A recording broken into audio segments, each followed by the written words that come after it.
سبيل الدموع سبيل مريح تنهدى يا صاحي كي. بسم اللہ الرحمن الرحیم۔ السلام علیکم ورحمۃ اللہ وبرکاتہ۔ امید ہے سب خیریت سے ہوں گے۔ اللہ تعالی ہم سب کو صحت اور ایمان کی اچھی حالتوں میں رکھے۔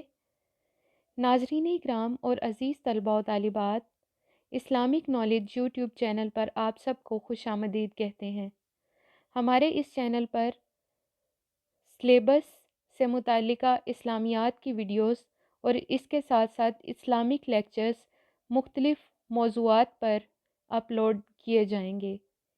اسی لیے آپ سب ناظرین سے مخاطب ہو کر کہنا چاہتی ہوں کہ اگر ابھی تک آپ نے ہمارے چینل کو سبسکرائب نہیں کیا تو چینل کو سبسکرائب کر لیں، ساتھ ہی ساتھ بیل آئیکن کو بھی دبا دیں تاکہ آنے والی ہر ویڈیو کا نوٹیفیکیشن سب سے پہلے آپ کو مل جائے۔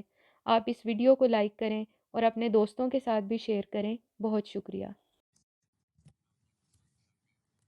الحمدللہ رب العالمین، الصلاۃ والسلام علی رسولہ الکریم، اما بعد فاعوذ باللہ من الشیطان الرجیم، بسم اللہ الرحمن الرحیم۔ رب اشرح لی صدری ویسر لی امری واحلل عقدۃ من لسانی یفقہوا قولی، رب زدنی علما، اللہم فقہنا فی الدین، آمین یا رب العالمین۔ السلام علیکم ورحمۃ اللہ وبرکاتہ۔ اللہ تعالی ہم سب کو صحت اور ایمان کی اچھی حالتوں میں رکھے۔ ناظرین کرام اور عزیز طلباء و طالبات، آج ہم آپ کے لیے آپ کے نصاب اسلامیت لازمی کی جو کہ B A B S C کے لیے ہے، اس کے حصہ حدیث کی حدیث نمبر 9 ریکارڈ کر رہے ہیں۔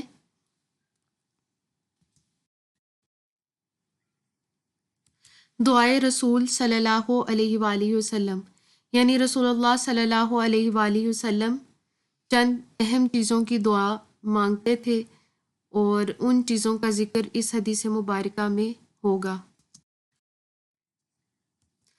عن ابی ہریرہ رضی اللہ تعالی عنہ قال رسول اللہ صلی اللہ علیہ وآلہ وسلم یقول، ابو ہریرہ رضی اللہ تعالی عنہ سے روایت ہے، عن ابی ہریرہ رضی اللہ تعالی عنہ، ابو ہریرہ رضی اللہ تعالی عنہ سے روایت ہے، قال وہ کہتے ہیں، کان رسول اللہ صلی اللہ علیہ وآلہ وسلم یقول، کہ رسول اللہ صلی اللہ علیہ وآلہ وسلم کہا کرتے تھے، کیا کہا کرتے تھے؟ اللہم انی اعوذ بک من اربعین، کہ اے اللہ میں پناہ چاہتا ہوں 4 چیزوں سے۔ کن چیزوں سے؟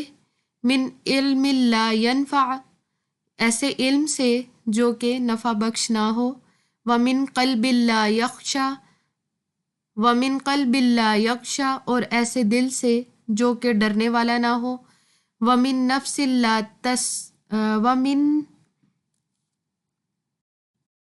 ومن نفس لا تشبع، اور ایسا نفس جو سیر نہ ہوتا ہو، ومن دعاء لا یسمع، اور ایسی دعا جو سنی نہ جائے۔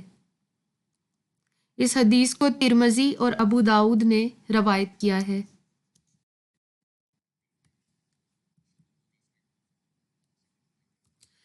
شرح حدیث میں سب سے پہلے ہم دیکھتے ہیں کہ نبی پاک صلی اللہ علیہ وآلہ وسلم نے ایسے علم سے پناہ مانگی جو کہ نفع بخش نہ ہو۔ کون سا علم ایسا ہو سکتا ہے جو نفع بخش نہ ہو؟ ایسا علم جو کہ دنیاوی اعتبار سے تو فائدہ مند ہو لیکن جو انسان کو اللہ رب العزت کی یاد سے غافل کر دے۔ وہ علم دراصل انسان کے اس مقصد کو بھلا دیتا ہے جس مقصد کے لیے اللہ رب العزت نے انسان کو اس دنیا میں بھیجا ہوا ہے۔ اس لیے اللہ رب العزت سے اس علم سے بچنے کی بھی دعا کرنی چاہیے جو انسان کو خسارے کی طرف لے کر جانے والا ہو۔ قرآن کریم میں ارشاد باری تعالیٰ ہے، وَالْعَصْرِ إِنَّ الْإِنسَانَ لَفِي خُسْرٍ، اور قسم ہے زمانے کی، انسان خسارے میں ہے۔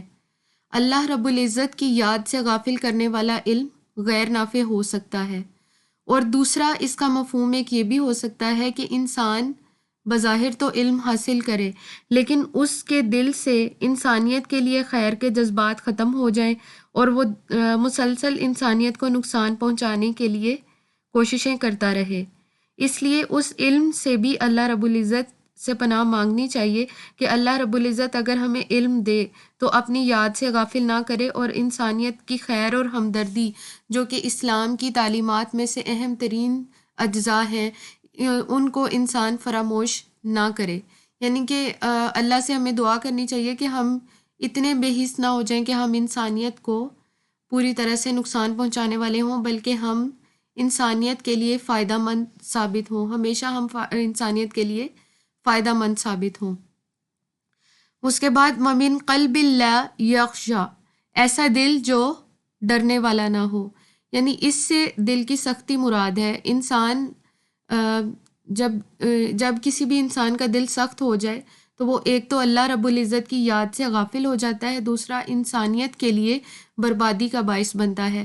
تاریخ کے اوراق ہمیں بتاتے ہیں کہ جن لوگوں نے انسانیت کو نقصان پہنچایا، قتل و غارت کیے، اور قتل و غارت کے ذریعے بہت سارے خون بہائے اور انسانیت کو قتل کیا، ان کے دل سخت تھے۔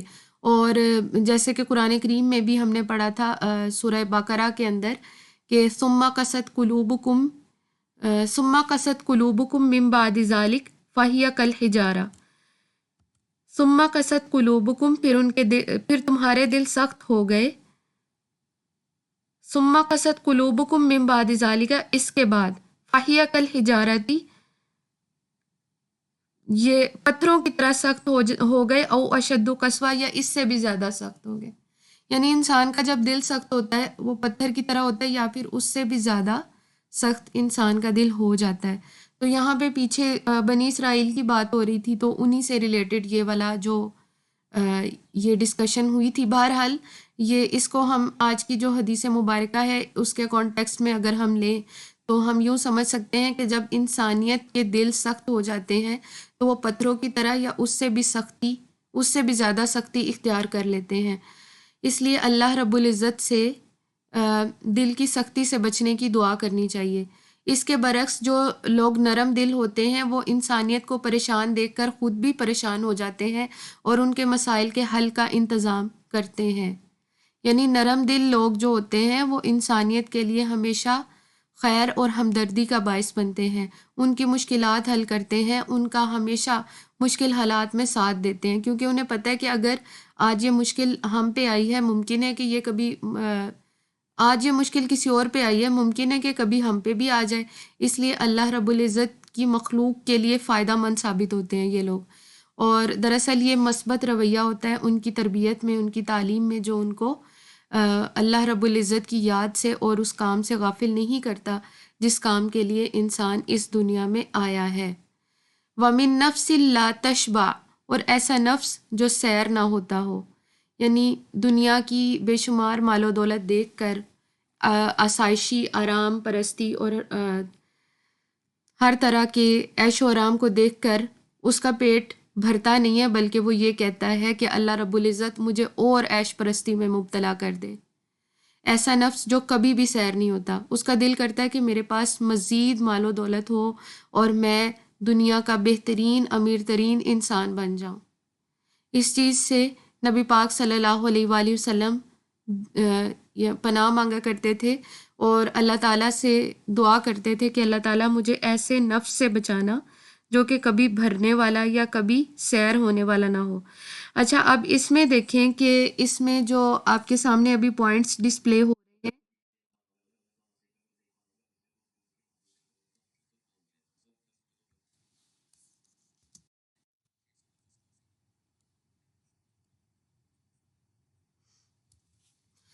اچھا جی، ایسا نفس جو سیر نہ ہو، اس حوالے سے قرآن کریم میں الہاکم التکاثر حتی زرتم المقابر کے الفاظ استعمال ہوئے ہیں۔ یعنی انسان جو ہے نا، بیسیکلی وہ اپنے لیے دنیا پرستی اور عیش پرستی میں اس قدر آگے بڑھ جاتا ہے کہ اسے سمجھ نہیں آتی کہ وہ اللہ کی یاد سے غافل ہو جاتا ہے۔ اسے بس مال و دولت اور دنیاوی لالچ سے غرض ہوتی ہے، اللہ رب العزت کی یاد سے وہ پوری طرح سے غافل ہوتا ہے۔ تو وہ مزید اپنے لیے مال و دولت میں اضافہ کرتا رہتا ہے، لیکن وہ یہ نہیں دیکھتا کہ اللہ تعالیٰ نے جو احکامات دیے ہیں ان پر بھی عمل کرنا ہے۔ اس کی مثال حدیث نبوی میں بھی ہے کہ نبی پاک صلی اللہ علیہ وآلہ وسلم سے کسی شخص نے ایک مرتبہ دعا کرنے کے لیے کہا کہ اے یا رسول اللہ صلی اللہ علیہ وسلم، میرے لیے دعا کریں کہ اللہ تعالیٰ میرے مال و دولت میں اضافہ کرے۔ تو رسول اللہ صلی اللہ علیہ وسلم نے اس کے لیے دعا کر دی۔ اس کے بعد اس کے پاس بے شمار بھیڑ بکریاں اور مال و دولت جمع ہونا شروع ہو گیا۔ رسول اللہ صلی اللہ علیہ وآلہ وسلم نے ایک قاصد ان سے زکوٰۃ لینے کے لیے بھیجا تو اس شخص نے انکار کر دیا۔ تو پھر رسول اللہ صلی اللہ علیہ وسلم کو اس بات پہ دکھ بھی ہوا، کیونکہ انہوں نے کہا کہ یہ جو نفس ہے نا انسان کو، یہ دولت مند مزید یعنی اب اس انسان نے کیوں زکوٰۃ نہیں دی؟ اسی لیے نہیں دی کہ کہیں اس کے پاس پیسے کم نہ ہو جائیں۔ تو یہ جو ہے نبی پاک صلی اللہ علیہ وآلہ وسلم نے اس کے بعد یہ کہا تھا کہ ہمیں اس سچویشن سے اللہ رب العزت سے پناہ مانگنی چاہیے۔ یہ مفہوم آپ کو بتا رہی ہوں کہ جب انسان کے دل میں اللہ کا ڈر ختم ہو جائے اور وہ مزید دولت کو بڑھانے میں اور جائیداد جمع کرنے کے پیچھے لگا رہے۔ اچھا جی، بس یہ آپ کا وَمِن دُعَاءِ الا يسمع، اور ایسی دعا جو نہ سنی جائے۔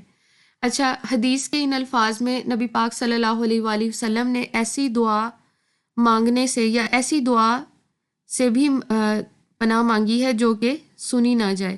اب یوں تو اللہ رب العزت اپنے بندوں کی تمام دعائیں سنتے ہیں، مگر بعض لوگ ایسے ہیں جن کی اللہ تعالیٰ دعا قبول نہیں فرماتے، اور ان میں سے ایک تو حرام کھانے والے جو رزق حرام استعمال کرتے ہیں اور اپنی مخلوق کے لیے نقصان یعنی اپنی مخلوق کے لیے جو مسلسل نقصان کا باعث بنے، ان کی دعا بھی قبول نہیں ہوتی۔ اس لیے نبی پاک صلی اللہ علیہ وآلہ وسلم نے حدیث کے ان الفاظ میں ایسا شخص بننے سے بھی اللہ رب العزت سے پناہ چاہی ہے کہ اللہ تعالیٰ مجھے ایسا انسان نہ بنانا کہ میری دعا قبول نہ ہو۔ تو نبی پاک صلی اللہ علیہ وآلہ وسلم تو معصوم عن الخطا تھے، ان کی تو ساری دعائیں پوری ہوتی تھیں، تو پھر انہوں نے ایسا کیوں کہا؟ انہوں نے دراصل ان الفاظ، حدیث کے ان تمام الفاظ میں امت مسلمہ کے لیے سہولت پیدا کی ہے کہ ہم اللہ رب العزت سے یہ دعا کرنے والے ہوں کہ اللہ تعالیٰ ہمیں ان تمام برائیوں سے بھی محفوظ رکھنا، کہ ہمارے اندر یہ والی یعنی کوالٹیز تو ان کو ہم نہیں کہیں گے، یہ والی خامیاں نہ پیدا ہو جائیں جن کے ذریعے تو ہماری دعا بھی نہ سنے اور ہم اسلام سے اور دائرہ اسلام سے دور ہونے لگے۔ خلاصہ حدیث یہ کہ نبی پاک صلی اللہ علیہ وآلہ وسلم 4 چیزوں سے بچنے کی دعا کیا کرتے تھے، جن میں ایسا علم جو کہ نفع بخش نہ ہو، اور ایسا دل جو کہ اللہ رب العزت کی یاد سے غافل رہے اور ڈرنے والا نہ ہو، اور ایسا نفس جو کبھی سیر نہ ہو، یعنی دولت اور جائیداد کی حرص سے اس کا پیٹ نہ بھرے، اور ایسی دعا جو کہ سنی نہ جائے۔ اللہ رب العزت ہم سب کو دنیا اور آخرت میں بھلائی، آسانی اور کامیابی عطا فرمائے، اور اللہ کرے کہ ہم میں سے کوئی بھی ایسا نہ ہو جن میں کوئی ان 4 خامیوں میں سے کوئی بھی ایک خامی پائی جائے۔ اللہ تعالیٰ ہمیں بہت اچھے مسلمان بنائے، اور ایسے مسلمان کہ اللہ تعالیٰ ہم سے راضی ہو جائے، اللہ تعالیٰ ہم سب سے راضی ہو۔ وآخر دعوانا ان الحمد للہ رب العالمین۔ سبحانک اللہم وبحمدک، اشہد ان لا الہ الا انت، استغفرک واتوب الیک۔ والسلام علیکم ورحمۃ اللہ وبرکاتہ۔ سبيل الدموع سبيل مريح تنهدى